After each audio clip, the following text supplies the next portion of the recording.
Assalamualaikum warahmatullahi wabarakatuh. Salam IPS, kritis dan berprestasi. Masih dalam rangkap pembelajaran jarak jauh. Kali ini kita akan belajar kembali dengan menggunakan salah satu media pembelajaran berupa video. Adapun materi yang akan kita bahas untuk kesempatan sekarang adalah tentang mengembangkan ekonomi kreatif. Selamat menyaksikan. Berikut akan dipaparkan mengenai materi mengembangkan ekonomi kreatif. Tahukah kalian ekonomi kreatif? Ekonomi kreatif adalah suatu tindakan atau kegiatan ekonomi yang menggunakan sumber daya manusia yang kreatif sebagai faktor produksi utama untuk menciptakan suatu produk serta mensejahterakan rakyat. Jadi dalam hal ini yang diutamakan dalam kegiatan ekonomi kreatif yaitu kreativitas dari sumber daya manusia itu sendiri. Harapannya agar bisa menciptakan suatu produk yang unggul yang nantinya bisa meningkatkan pertumbuhan ekonomi suatu bangsa. Adapun jenis-jenis kegiatan ekonomi kreatif adalah sebagai berikut. Yang pertama, periklanan. Periklanan ini berkaitan dengan jasa periklanan. Yang kedua, arsitektur. Kaitannya dengan rancangan bangunan. Yang ketiga, pasar dan barang seni. Berkaitan dengan barang-barang unik yang memiliki nilai jual tinggi. Yang keempat, kerajinan. Berisi produk-produk hasil kerajinan masyarakat. Yang kelima, desain, berupa rancangan dalam kegiatan industri, sebagai contoh rancangan kemasan dan rancangan produk. 6. Fashion. Fashion berkaitan dengan model pakaian. 7. Film, audio, dan fotografi. Nanti kaitannya itu dengan industri perfilman. 8. Musik. Berkaitan dengan seni suara. 9. Seni pertunjukan, berisi pertunjukan-pertunjukan seperti pertunjukan wayang, pertunjukan tari, dan masih banyak lagi lainnya.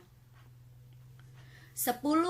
Televisi dan radio, berkaitan dengan penyiaran acara di televisi maupun di radio. Terakhir, riset dan penelitian. Nanti kaitannya dengan penelitian pengembangan, sebagai contoh penelitian dan pengembangan tata bahasa. Nah, itu merupakan jenis-jenis kegiatan ekonomi kreatif.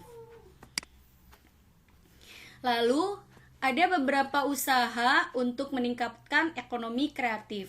Di antaranya, menyiapkan insentif.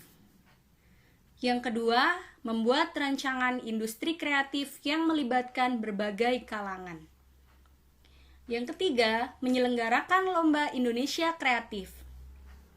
Yang keempat, membuat program komprehensif, yang artinya adalah membuat program penggerak melalui pelatihan dan pendidikan, tujuannya agar bisa melahirkan sumber daya manusia yang memiliki jiwa-jiwa ekonomi kreatif.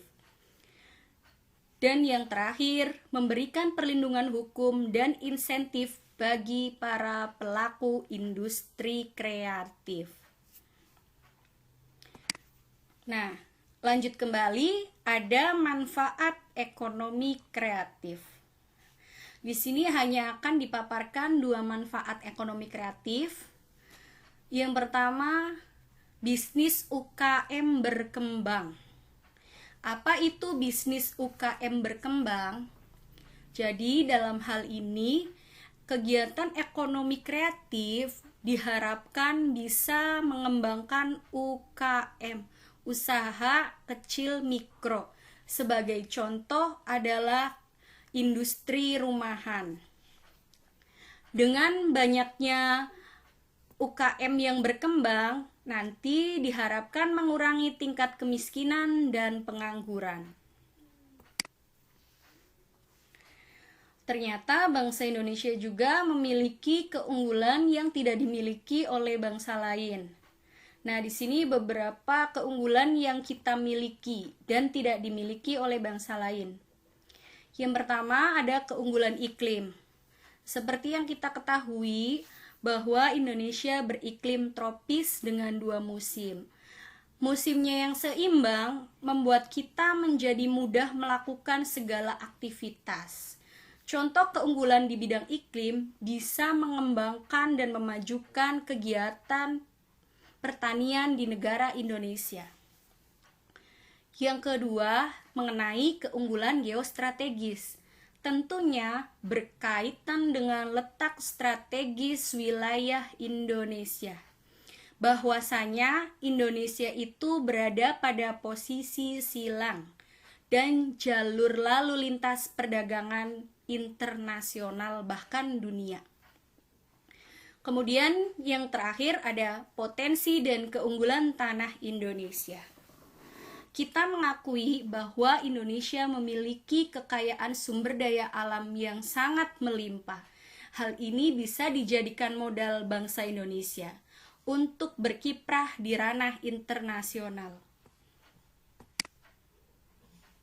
Nah, selain itu, kita juga memiliki beberapa pusat-pusat keunggulan. Antara lain yang pertama ada PT Freeport Indonesia. PT Freeport Indonesia ini terletak di daerah Papua. PT ini bergerak dalam bidang pengolahan biji, tembaga, emas, dan perak. Yang kedua ada pertambangan minyak negara. Indonesia ternyata memiliki banyak kilang-kilang minyak yang tersebar di berbagai wilayah. Wilayah terdekat kita adalah yang memiliki kilang minyak itu adanya di Indramayu, di Balongan, namanya Kilang Minyak Balongan. Dan kita juga punya batik Indonesia. Batik Indonesia ini memiliki ciri khasnya sendiri. Tentunya batik ini sudah diakui di mancanegara. Sekian penjelasan dari Ibu tentang materi ini. Kurang lebihnya mohon maaf. Wassalamualaikum warahmatullahi wabarakatuh.